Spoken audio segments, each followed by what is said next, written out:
കാലങ്ങളുടെ കാത്തിരിപ്പിനൊടുവിൽ Ponnani bus സ്റ്റാൻഡിൽ മഴയും വെയിലും കൊള്ളാതെ കാത്തിരിക്കാം.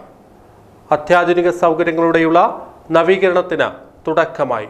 ബസ് സ്റ്റാൻഡ് നവീകരണത്തിന്റെ നിർമ്മാണ ഉദ്ഘാടനം പി നന്ദകുമാർ MLA നിർവഹിച്ചു. മാർച്ച് 31-നകം നിർമ്മാണം പൂർത്തീകരിക്കാനാണ് തീരുമാനം. പി നന്ദകുമാർ MLAയുടെ ആസ്തി വികസന ഫണ്ടിൽ നിന്നും 1 കോടി രൂപ ചെലവഴിച്ചാണ് ബസ് സ്റ്റാൻഡ് നവീകരണ പ്രവൃത്തികൾ നടക്കുന്നത്.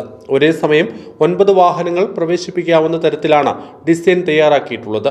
ബസ് സ്റ്റാൻഡിന്റെ വടക്ക് ഭാഗത്ത് ബാത്റൂം, കാത്തിരിപ്പ് കേന്ദ്രം, ലഘുഭക്ഷണശാല എന്നിവ നിർമ്മിക്കും. ബസ് സ്റ്റാൻഡ് നവീകരണത്തിന്റെ നിർമ്മാണ ഉദ്ഘാടനം പി നന്ദകുമാർ MLA നിർവഹിച്ചു. പൊന്നാനി നഗരസഭയെ സംബന്ധിച്ചിടത്തോളം നമുക്ക് ഒരു ഗ്രാമീണ മേഖലയാണ് 40% കിടക്കുന്നത്. ഒരു മുനിസിപ്പാലിറ്റിക്ക് അല്ലെങ്കിൽ കോർപ്പറേഷൻ രൂപം നൽകുമ്പോൾ അതിനുള്ള കൺസെപ്റ്റിൽ കാഴ്ചപ്പാടുകളിൽ ഒരു നഗരത്തിൻ്റെലേക്ക് കടന്നു വരികയും ജനസംഖ്യ ഉണ്ടാവുകയും അതിനാവശ്യമായ തോതിലേക്കുള്ള വരുമാനം കണ്ടെത്തുകയും അല്ലെങ്കിൽ വരുമാനത്തിൻ്റെ സ്രോതസ്സിനെ സംബന്ധിച്ചുള്ള തീരുമാനമൊക്കെ ഉൾക്കൊണ്ടുകൊണ്ടാണ് നഗരസഭയുടെ രൂപീകരണവുമായി ബന്ധപ്പെട്ട് കിടക്കുന്നത്. എന്നാൽ പൊന്നാനിയെ സംബന്ധിച്ചിടത്തോളം അതിൽ ജനസംഖ്യ എന്നത് കേരളത്തിലെ 2ാം സ്ഥാനത്ത് നിൽക്കുന്ന ഒരു നഗരസഭയാണ് ഇത്. ആലപ്പുഴ കഴിഞ്ഞാൽ പിന്നെ ഇവിടെയാണ് ഇതിൻ്റെ ഒപ്പുള്ളത്. അതുപോലെ തന്നെ വരുമാനത്തിൻ്റെ സ്രോതസ്സുകൾ വർദ്ധിച്ചുകൊണ്ടിരിക്കുന്നുണ്ട്. പക്ഷെ നമ്മുടെ ഗ്രാമീണ മേഖലയിലെ സ്വഭാവം പല മേഖലക്കകത്തും നമുക്ക് മാറ്റിയെടുക്കാൻ കഴിഞ്ഞിട്ടില്ല എന്നൊരു വസ്തുതയാണ്. അതാണ് ഈ നഗരസഭയ്ക്ക് ഉണ്ടായിരുന്ന ഒരു വിഷമം ഉണ്ടായിരുന്നത്. അതിന് 2-3 കൊല്ലക്കാലം കൊണ്ട് അതിന് വലിയൊരു കുതിപ്പ് മാറ്റത്തിലേക്ക് വന്നിട്ടുണ്ട് എന്ന വസ്തുതയാണ്.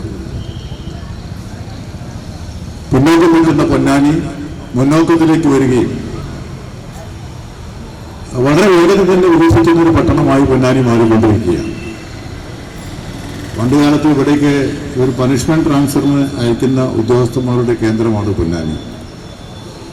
ഒന്നിനും കൊള്ളാത്ത പോലീസുകാരെ അയക്കാം മരുതേ പോലീസ് സ്റ്റേഷനിലേക്കും അതുപോലെ തന്നെ ഈ പൊന്നാനി മേഖലയ്ക്കകത്തുള്ള 2 പോലീസ് സ്റ്റേഷനിലേക്കാണ്.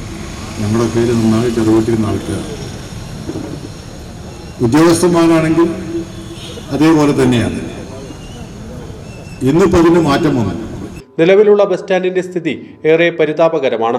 ബസ്സുകൾക്ക് പാർക്ക് ചെയ്യാൻ ഇപ്പോൾ സൗകര്യം അപര്യാപ്തമാണ്. യാത്രക്കാർക്ക് ബസ് കാത്തു നിൽക്കാനും സൗകര്യമില്ല. നിലവിലുള്ള സ്ഥലം പരമാവധി പ്രയോജനപ്പെടുത്തിയാണ് ബസ് സ്റ്റാൻഡ് വികസിപ്പിക്കുന്നതിന് രൂപരേഖ തയ്യാറാക്കിയത്. ഓരോ ബസ്സിനും പാർക്ക് ചെയ്യാൻ പ്രത്യേക ട്രാക്ക് ഉൾപ്പെടെയുള്ളതാണ് പദ്ധതി.